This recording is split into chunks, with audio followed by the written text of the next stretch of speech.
Hello everyone. Today we look at how interest is calculated. It's going to be about simple interest, compound interest, and real interest as well, but I've brought you a little treat at the very end.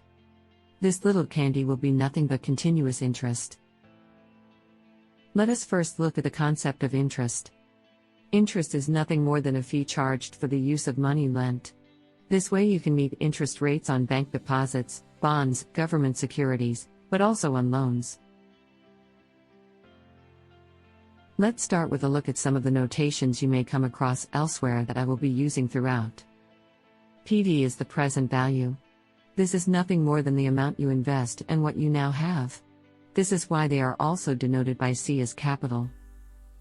FV is the future value. That will be your money after the actual period. BR is the interest rate. That's how much your money grows. You can write this in percent form, or even as a decimal fraction. By default, an annual interest rate is usually given even if the commitment period is not exactly 1 year. The N is the number of turns in time, typically also given in years. That's how long your money works. Let's start with interest calculation using simple interest.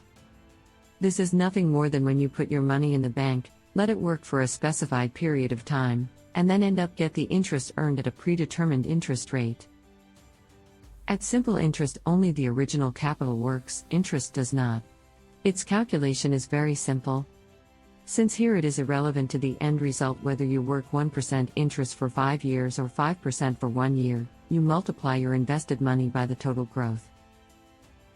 Let's look at a numerical example. Say you have 100,000 forints, which you invest at an annual interest rate of 10% for 5 years. Your deposit pays interest annually, but you do not reinvest this money, only the original capital. This is how your growth will look. So at the end of the period you will have 150,000 forints.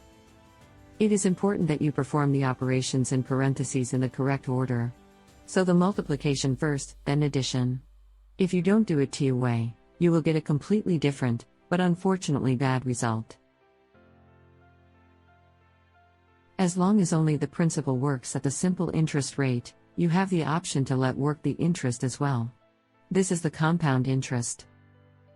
Here, your money can grow faster precisely because not only is your equity growing, but the amount you receive as interest is also working. If I want to write the calculation formula, it looks like this. You can see that we are no longer talking about smooth multiplication, but about exponentiation. If we replace the numbers in the previous example, the change will be noticeable. Just by working the interest, you obviously got more money.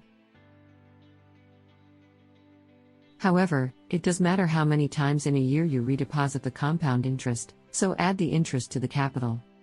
But pay special attention to the fact that the interest is expressed on an annual basis, so for an accurate calculation, not only increase the number of periods, but also decrease the interest proportionally. The formula looks like this. Here, M denotes the number of periods within a year. So if you deposit again every 6 months, then M will be 2, if quarterly, then M will be 4, if monthly, then M will be 12, while if you commit, say, weekly, it will be 52. You can also calculate daily interest if you find a form where you get a substantial daily interest that you can recapitalize. For example, banks charge daily interest on the amount in their current account as well as on late payment. The daily interest payment is true when you leave your money in your current account, but you get it around 0.1% interest per annum. If you didn't win the lottery last time, you probably don't have enough money in your account to move your balance significantly. In the case of late payment, however, the situation is different. You will already see the movement there, even if you are late for a lower amount. But let's continue with numbers from the previous example. Suppose you renew your previous deposit every 6 months. Then you will have 162,890 forints out of your 100,000 forints. Your deposit here takes twice as many turns, we double the number of periods. Since your money only worked for half a year, you only get half of it in a given period, so we have the interest. Numerically, this results in the same result as if your money had worked for 10 years, but with only half as much interest. Make sure that the operations in parentheses are in the correct order. Let's also look at an example where capitalization happens on a monthly basis. Then the value of n will be 1, since we are talking about 1 year, so we can leave it out of the inscription. The only thing you need to pay attention to is that you always divide the interest rate by the number of times your money turns. Although the difference is not large, if you continue the same for 5 years, there is already a difference compared to the half-year commitment. If you take a close look at the difference between simple interest, compound interest, and interest within a year, you can see that you have reached a different end result. Compound interest means to you as if you had deposited your money to a higher interest rate with the same risk level. However, this is also true on the credit side, as you also pay interest there on a monthly basis. The longer the term, the longer you pay interest to the bank. Since you get higher result on the investment side, you will get it on the loan side either. Even if the bank writes out that the interest is 10%, if you pay monthly, they will win a little more. Even if we don't count that profit that they get when we outsource the interest you pay on a loan. When you put your money anywhere, your main question is not how much interest you get on it. Although you ask, the main question behind it is typically how much better for you if you don't spend your money now, but deposit it anywhere. This is shown by the change in purchase value, when the question is whether you can buy more or less of your money at the end of the period compared to today. The real interest rate shows us the answer. Nominal interest is the interest you receive numerically. It is in this case 10%. Now we do not want to see a change in numbers, but a change in purchasing power. That is why we adjust for inflation. The inflation rate is harder to grasp than the nominal interest rate, and it is a little different for everyone, depending on what and where you usually buy. Let's look at numbers too. Suppose inflation is 4%. Since both inflation and interest are expressed on an annual basis, by default the real interest rate will be expressed on an annual basis. Here, with this example, the value of your money has increased.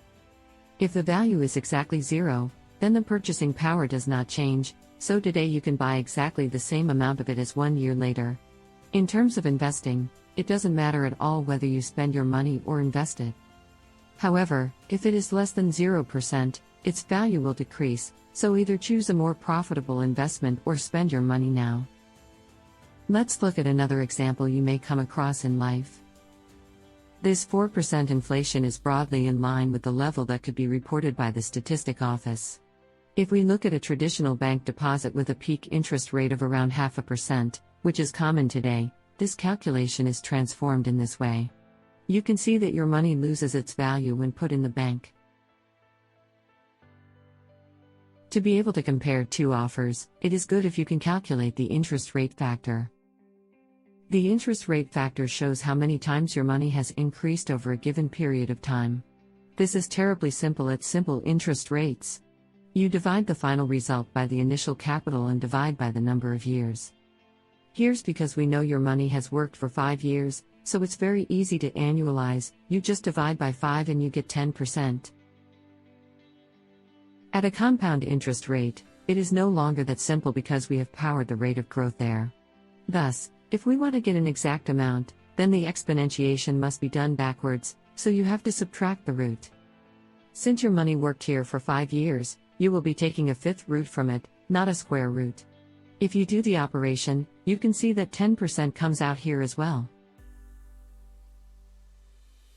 In the beginning, I promised you a little treat for the end, and that's nothing more than a logarithmic yield. You won't use this type of interest in everyday life very much because there are more convenient solutions for you as well. Another issue that it was not a coincidence. Since the 1960s, interest rate ceilings have been introduced in several places on both the deposit and credit side.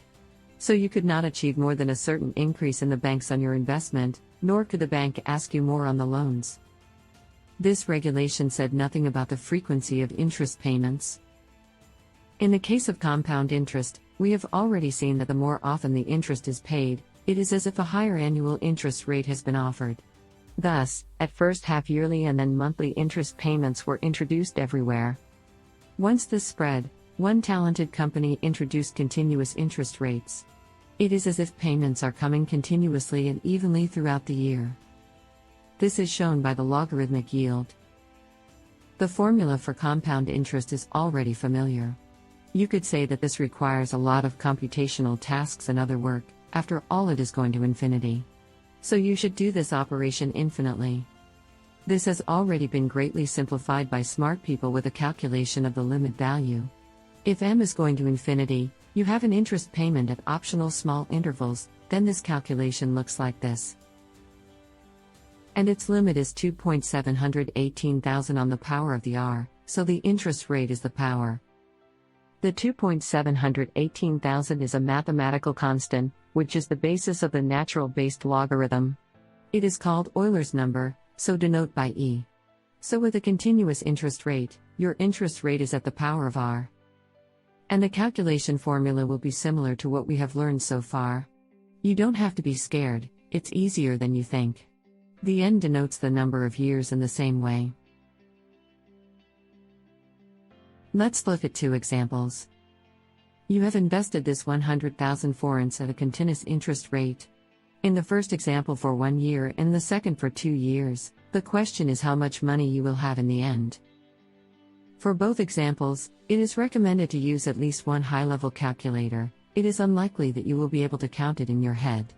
If you observe, it's really not a big art to calculate. You can ask me where can use these calculations. You don't have much to do with simple interest, you can benefit from a one-time deposit. The bank uses the compound interest rate in determining the April. The logarithmic return, on the other hand, allows you to compare two different investments more accurately, given that it doesn't matter at all how often the incoming cash flow arrives. I hope you liked this part. If so, subscribe to the channel to be the first to receive news about updates.